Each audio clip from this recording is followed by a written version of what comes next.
Hello, good evening, and welcome to our Thursday night episode of Brett's Old Time Radio Show. And welcome to my home here in beautiful Lyme Bay. How is everything going with you? Have you had a good week? Well, I hope so. We've had a quiet week, really. We've not really got up to much. We've mooched about and done the usual thing, and the boys have done school, and Vicky's done work. And we've kept ourselves busy, which has been good. However, it is time now for a sneaky little episode of Brett's Old Time Radio Show. And of course, with it being a Thursday, we've got the tales of the Texas Rangers. However, tomorrow it's all changed. As you may recall, we have run out of our episodes of Steptoe and Son, and I'm really keen to continue with a little bit of comedy on a Friday. So I've got something lined up for you tomorrow, which I'm hoping you're going to be happy with, and I'm hoping you're going to like. I'm going to need your feedback, so let me know what your thoughts are, but give it a couple of weeks, see how you get on, and see what you think of our brand new episode for a Friday. Thank you for joining me once again for our regular late night visit to those dusty studio archives of old time radio shows right here at my home on the south coast of the United Kingdom. I'm Brett, I'm your host for our nighttime podcast. Welcome to another episode. I've got Facebook, Instagram and YouTube. Go check them out. They're all called Brett's Old Time Radio Show. Give me a follow. You know you want to. And I've got a supporter page, patreon.com/Brett's Old Time Radio Show. You know you want to give that a go. Won't cost you anything. Just go and check it out. I know you'll like it. Time now for our latest adventure with those Texas Rangers. This one was first broadcast on the 14th of October, 1951. It's called Play for Keeps. The National Broadcasting Company presents Joel McRae in Tales of the Texas Rangers. From Hollywood, another authentic reenactment of a case transcribed from the files of the Texas Rangers. Tales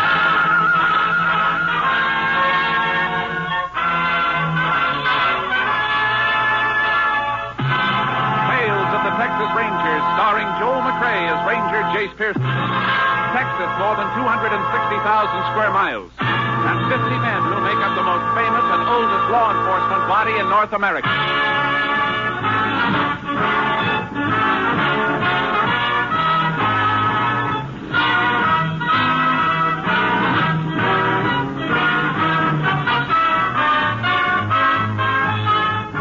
Now, from the files of the Texas Rangers come these stories based on facts. Names, dates, and places are fictitious for obvious reasons. The events themselves are a matter of record.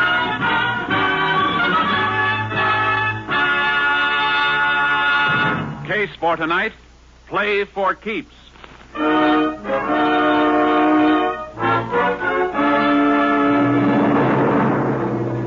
At 5 minutes past midnight on December 12th, several years ago, Sheriff Bob Smithers of Bradshaw County, Texas, staged a raid on a gambling establishment located on a country road. But there were no patrons in the house, and the sheriff's face grew dark red as he and the local constable failed to find any evidence. There's nothing in the upstairs room either, Sheriff. You're sure of that, huh, Jim? Not even a deck of cards. See, Sheriff, like I told you, I quit the racket. Yet this is the fourth time this year you rousted me out of bed. I know you're operating, Walton, and I'm going to get you for it.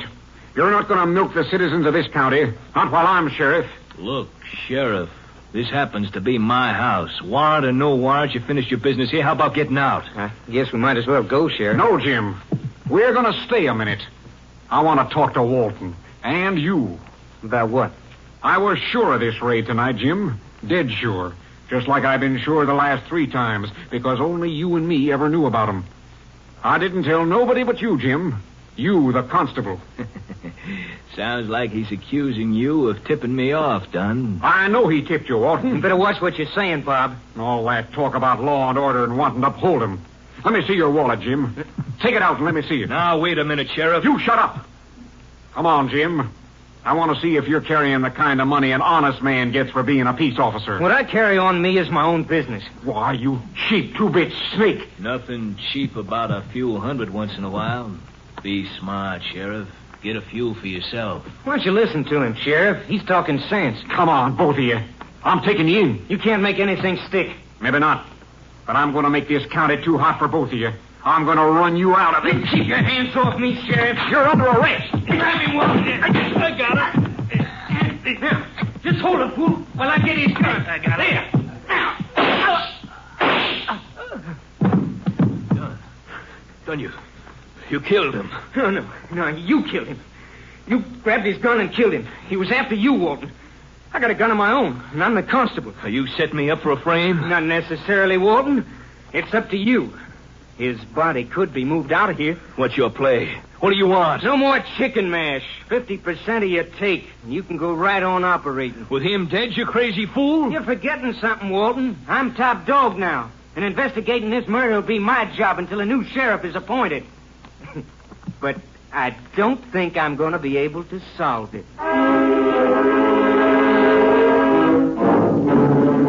The body of Sheriff Smithers was found the next morning, dumped in a ditch by the side of an old wagon road. During the next few days, Constable Jim Dunn conducted a seemingly honest but fruitless investigation, even following the efficient peace officer's routine of making use of the state lab facilities at Austin. But citizens of Bradshaw were not satisfied, nor was the editor of the Bradshaw Times. Clippings of his editorials were on file with Captain Stinson of the Texas Rangers, and the captain sent for Ranger Jace Pearson. You want to see me, Captain? Yeah, Jace, sit down. There's no acting sheriff appointed by the court of Bradshaw County here, Jace. I think you better take over. About the killing of Sheriff Smithers? Mm-hmm. I'd like to. I knew Smithers. See, that's right. You worked with him about 5 years ago. When he first took office, cleaned that county up in 3 months and cleaned it good. Yeah, it doesn't look like it stayed clean, Jace. Not according to this editorial clipping from the Bradshaw Times. I've read it. It's going to be a tough one, Jace. No clue to the killer, and the trail has had a couple of days to cool off. Well, then I'd better get going before it gets any cooler. You'll hear from me. Jace, Yeah, Captain. I just want to remind you, whoever did it doesn't hesitate to kill a man wearing a badge.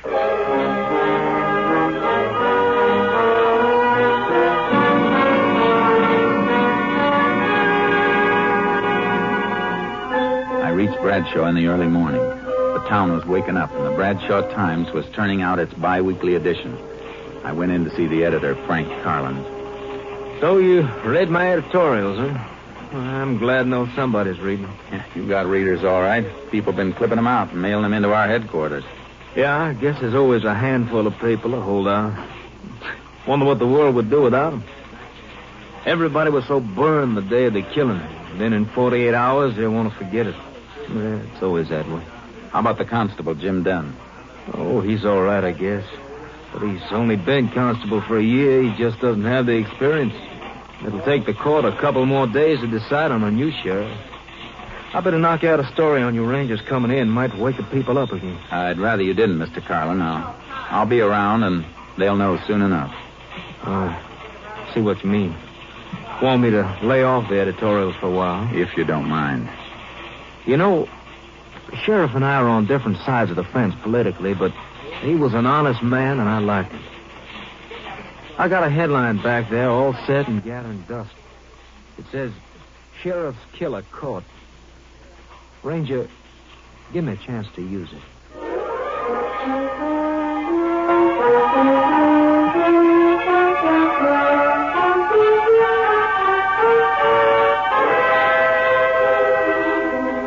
I found a place to park my horse trailer and put charcoal in the pasture. Then I headed for the constable's office and met Constable Jim Dunn. There are all the reports in my investigations, Ranger. You think I haven't done a good job, maybe those will change your mind. I even checked ballistics with the Austin lab. My being here isn't a criticism of you, Mr. Dunn. I'm here because I was sent until a new sheriff is appointed and to give you help. I've done everything possible. I've questioned almost 100 people. I've checked alibis on more than a dozen possible suspects. It's all there. Yeah. Everything's here. Everything except the murderer. And that's the only thing I'm interested in seeing, Mr. Dunn. A little cooperation between us might clean it up.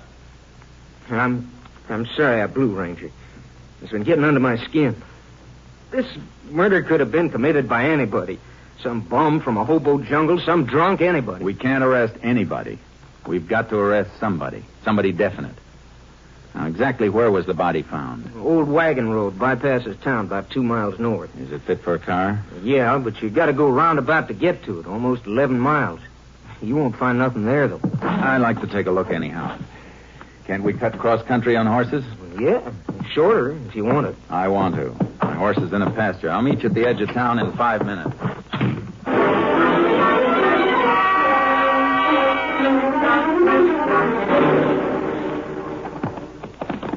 The body was found just a little further on. You can see the road now.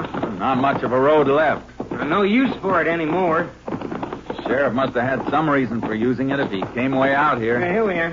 Oh, boy. Oh, charcoal. Oh, boy. The sheriff's car was found right over here by the side of the road. Where was he? Lying right beside it. Been dead about 7-8 hours when he was found. Who found him? Cowpoke looking for some strays. That's lucky. Otherwise, the body might have been here for a few days or even weeks before somebody came across it. Yeah. You get pictures of the position of the car and the body? Of course I did. Anything else? Yeah. Any exhibits, casts of footprints, anything like that? No. When I got the call, I brought a bunch of men out with me. I was excited, and I didn't think to stop them from tramping around. I can see why you'd be upset. Well, if there was anything to find, it's a cinch it isn't here now. Weather would have wiped it out if your men hadn't. You want to go back to town? Yeah. I want to look at the car. Get up.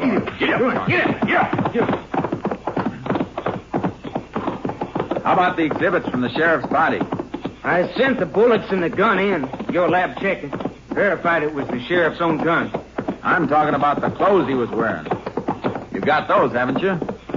Sure I got them. I got all the evidence there was. You should have sent it all in.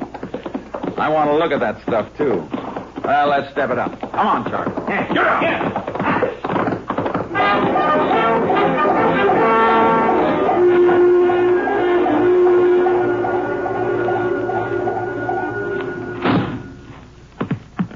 There's everything, all tagged. Everything the sheriff was wearing when he was killed. I see. And this the shirt he was wearing? You see the blood and bullet holes, don't you? Yeah. How come your lab didn't find any prints on the gun when I sent it in? It didn't even have the sheriff's own prints. It was wiped clean. Well, this is kind of odd. What? Well, the sheriff was shot twice, and they dug one slug out of him. The other one passed clean through. Yeah, according to the coroner's report, one slug hit his collarbone. That stopped it. Yeah, that's what I mean.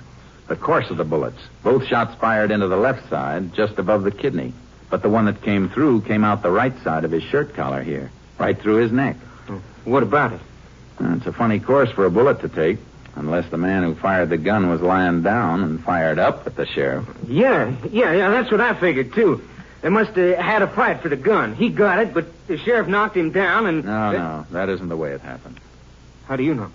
Because the sheriff wouldn't half turn his back on a man who'd just taken his gun. Besides, these powder burns show the gun was being held right against the shirt when it was fired. What do you think happened then? Well, the sheriff must have been in some position where he was bent over forward, which he wouldn't be unless somebody was holding him in that position. Here, stand in front of me for a minute. Now, you're back toward me. What are you going to do? Slip one hand under your arms and then up behind your head in a half Nelson and twist your other arm behind you in an arm lock. Then bend you over forward like this. The sheriff was held like I'm holding you now. The bullets were pumped into him. See what I mean? That's just a guess. It's a guess I'm going to back up. And if the sheriff was held in a half Nelson and an arm lock, it tells us something else. That there were two men in on the murder. Unless the killer had three hands and used the third one to fire the gun. That's pretty smart figuring, Ranger. Only because it's the kind of figuring I've been doing for a long time. Uh-huh. These the photos that were taken at the scene?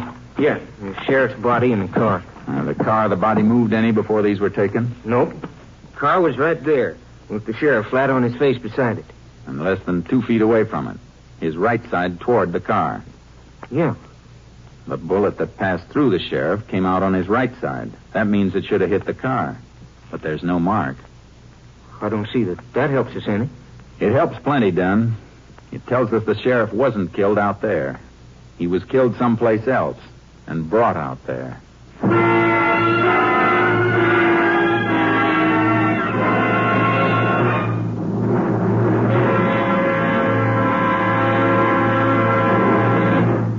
In just a moment, we will continue with Tales of the Texas Rangers, starring Joel McRae as Ranger Jace Pearson. It's the Silver Jubilee on NBC. Tonight, enjoy 90 minutes of great entertainment on The Big Show featuring Jimmy Durante, Ethel Merman, Fred Allen, and your unpredictable hostess, Tallulah Bankhead. Then Theater Guild on the Air brings you Joan Fontaine and Ray Milland in the delightful comedy The Major and the Minor. Later, enjoy the sparkling premiere performance of The Eddie Cantor Show, featuring recorded visits with such great show people as Al Jolson, Ted Lewis, Sophie Tucker, and Bill Robinson. Tonight, it's The Big Show, Theater Guild on the Air, and The Eddie Cantor Show. Hear all three on NBC. We continue now with Tales of the Texas Rangers, and tonight's case, Play for Keats, an authentic story from the files of the Texas Rangers.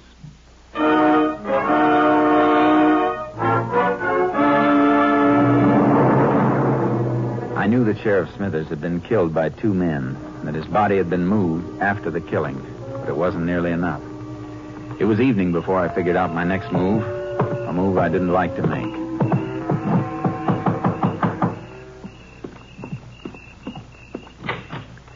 Evening, ma'am. Remember me? Why, it's Jace Pearson, isn't it? Yes, ma'am. Been a long time, Mrs. Smithers. Oh, come in, Jace. Come in. I suppose you know about Bob. Yes, ma'am. And that's why I'm down here. I came by to pay my respects. Funny thing. First time Bob brought you through that door, I never reckoned you might be back someday, looking for a man who killed him. I wish it could have been for another reason, ma'am. But Bob kept things working so well here, there seldom was any reason for a ranger to come visiting in Bradshaw County. I know how you fellas keep working along. Can I offer you a bite to eat? Please, Jace. Well, that'd be real fine, Miss Smithers. I knew it might help her and me if she could keep a little busy with her hands doing woman things in the kitchen. And I tried to eat, but kept remembering the man who'd sat across this same table from me 5 years before. Big, honest, stubborn, and unafraid. It's mighty nice of you to stop by, Jace. Bob would have been happy to see you sitting here again. He always said a man with a good appetite was right with the world. Ma'am, I guess Jim Dunn has already asked you, but do you have any ideas about who might have killed Bob? Oh, no. Everything went so well for a few years. All I know is that last year or so, Bob was upset about gambling. He after anybody in particular? A man named Walton, Lou Walton, has a big house on the South Road out of town. Bob always says it was a gambling house, but he could never catch Walton. You mean he raided the place? A couple of times. Last time was the night he was killed. Dunn didn't tell me about that. Bob was killed after he left there. Walton's, I mean. Dunn said they didn't find anything, so Bob started back for town. But he never got home. Mrs. Smithers, I have to ask a favor. A favor I don't like to ask. I want to help, Jace, every way I can. I want your permission to have Bob's body exhumed for further examination. Is it necessary? I'm not satisfied with the examination that was made here. All right, Jace. I'd like to have a more thorough examination made for headquarters. I'm sending them the clothes Bob was wearing for lab check, and I don't want anybody to know about it for now. All right. You're going to get him, aren't you, Jace? I'm going to try awful hard, ma'am.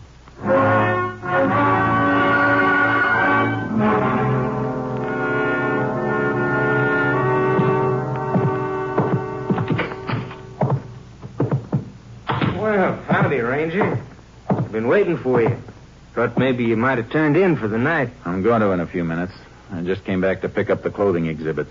Well, I locked them away again. I'll dig them out. I want to send them on to Camp Mabry for lab tests. Well, all right. I'll give you a receipt for them. Okay. Don, Yeah? in those reports of yours, I didn't see any mention of a man named Lou Walton. Why should there be? I understand that Walton's a gambler and that you helped Smithers raid his place the night Smithers was killed. Now, here are the exhibits. You're thinking way out of line on Walton. His alibi's airtight. According to who? According to me. I was with him all night after Smithers left the place. You didn't come back to town with the sheriff? No, I stayed at Walton's Why? because the sheriff asked me to stay there. We didn't find anything, but the sheriff figured if I hung around, somebody might show up or call up looking for a game. And I'd be able to get him some evidence in. Anything else you want to know? No. I guess that lets Walton out. I'll take these things. Sure, go ahead. See you tomorrow, Dunn.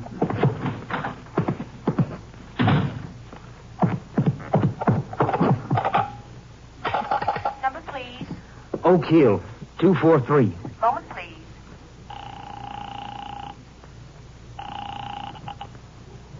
Hello? Walton, done. Now get those people out and shut down. Why? What's wrong? That ranger's too smart. I tried to make things look good for myself, and, well, I guess I made him look too good. Well, how much does he know? All he's going to know. And you just close down and stand pat until he wears himself out.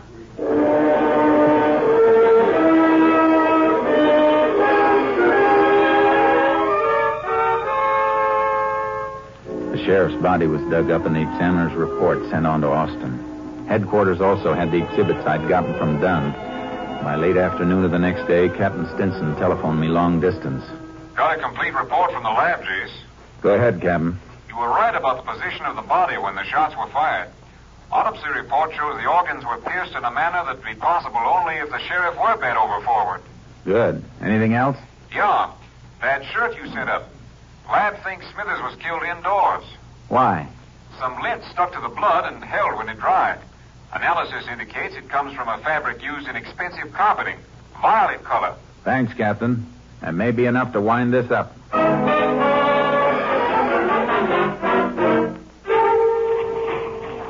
Then you're convinced that Walton was running a gambling joint, Mr. Collins. Was and is. I'd swear to it. But nobody's been able to prove it. You know how suckers are. They lose their shirts and keep their mouths shut. Think they're in on a smart thing, and they help the racketeers to cover up. Then Walton must have been tipped off that he was being raided. Part of the racket. They pay off and get tipped off. You ever been in Walton's house? No. You know anybody who has been there? Well, it's no secret the newspaper men gamble more than good for him.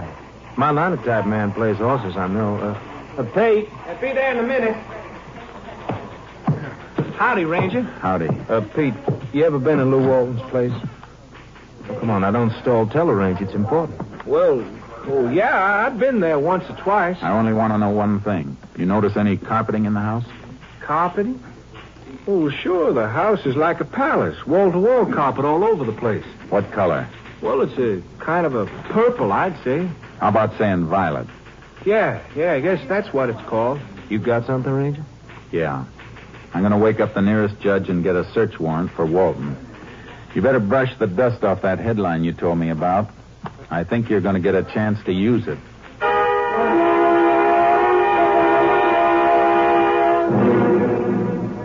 I was wondering when you get around to me, Ranger. Seems like everybody who wears a badge just loves to poke his nose into my life. I wouldn't worry about your nose, Walton. If you want to be smart, watch out for your mouth. I didn't mean anything, Ranger. Just that a man ought to have a little privacy. And you love the death cells at Huntsville. They're real private. Well, I always cooperated. The constable, Jim Dunn, he'll tell you that. I'll bet he would. Nice carpeting you got here. I like the color. Yeah, let me get you a drink or something, Ranger. All good stuff. I don't have anything but the best. You know the old saying, the best is none too good. Walton, there's been a strong cleaning fluid used on a piece of this rug. One spot faded just a little. Well, I spilled some wine. I had a party one night. The night the Sheriff Smithers was here last? No, before that. Oh, that's right. I forgot. Nobody was here the night Smithers came. No, nobody. The constable, he stayed. Stayed most of the night after the sheriff left. Yeah, so he told me. Let me show you the rest of the house. Upstairs. No, thanks. I just want to look at the walls in this room. Sure pretty. You know, at Huntsville, they don't have pretty walls like these. Just cold concrete and steel bars. What do you keep talking about Huntsville? I'll tell you as soon as I stand up on this chair and rip off this new piece of wallpaper. No. They have no right to. Just looking for this small bullet hole papered over. Of course, you know that one bullet went right through the sheriff. The hole was repapered because a heavy picture fell. The nail made the hole. 38 caliber nail? You're You're going to have this rug ripped up and sent to my lab, Walton. No cleaning fluid made will wipe out all of a blood trace. Even a drop is enough to hang you. I didn't do it, I tell you. Dunn shot him. Huh? It was Dunn. Dunn shot him. Hold your wrists out. You'll never get those on me.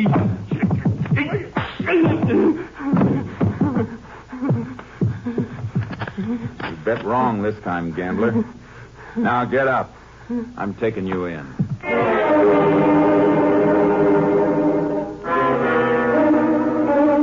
I took him through town to the county jail, and I walked over to the constable's office, but Dunn wasn't there. I had to find him quick before he knew I had Walton. I headed back for the jail, and as I turned into the street, I saw something move in the shadows. There was another car, not far from mine, the constable's car, and Dunn was getting into it. Dunn, wait a minute! Hold it! Get out of the way, people! Get back, please!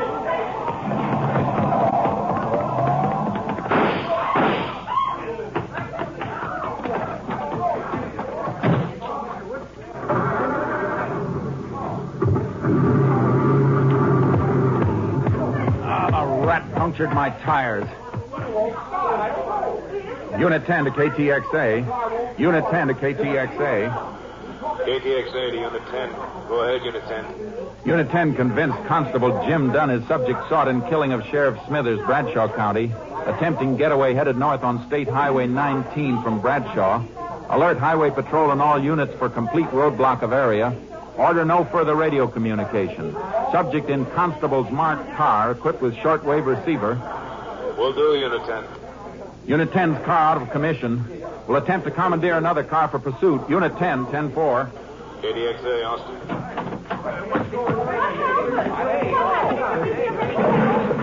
Step out of the way, please.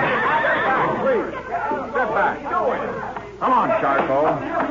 Let's hope Dunn heard that call. Come on, get up.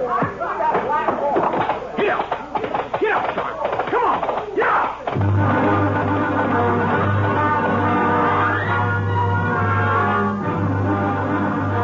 I had to gamble.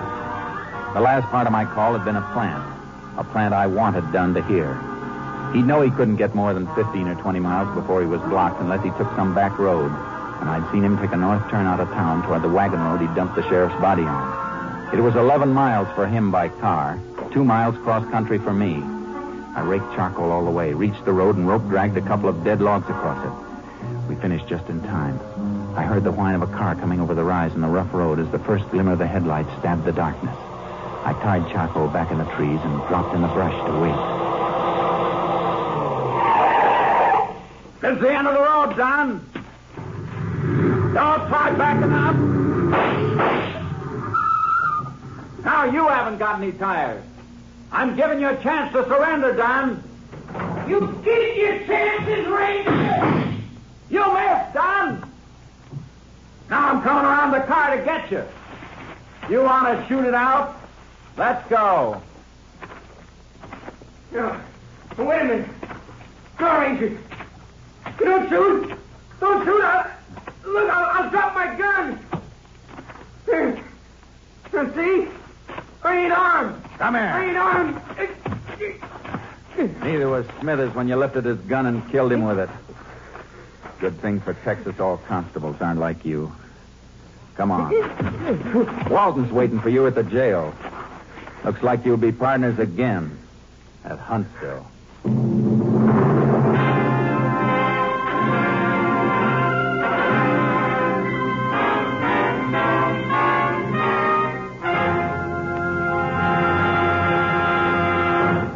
The following week, the headlines of the Bradshaw Times read, Sheriff Killers Caught.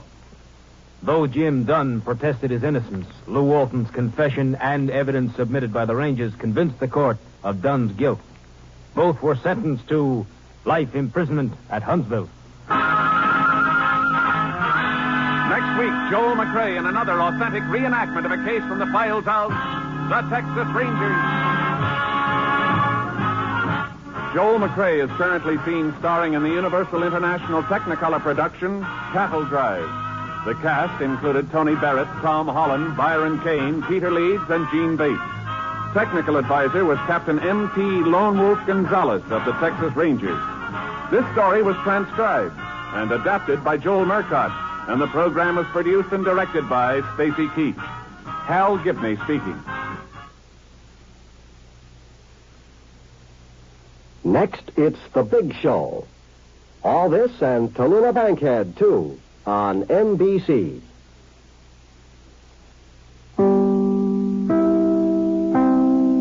Welcome back. Hope you enjoyed our latest adventure with those Texas Rangers. And talking of adventures, well, we're adventuring into the unknown tomorrow because we've got a brand new show that starts. We've got Step to a Sun has come to a close, sadly. However, it is time for us. I don't know if you can hear in the background. George is going nuts at Lola. I'm not quite sure what's going on. I need to go and check it out. So, new show tomorrow. That's going to be going live at 5 p.m. GMT. As I mentioned earlier, don't forget our supporter page at patreon.com/Brett's Old Time Radio Show. Big thank you for listening. I'll be with you 7 days a week, each and every week, and I'll see you tomorrow on Brett's Old Time Radio Show. Love you. Bye.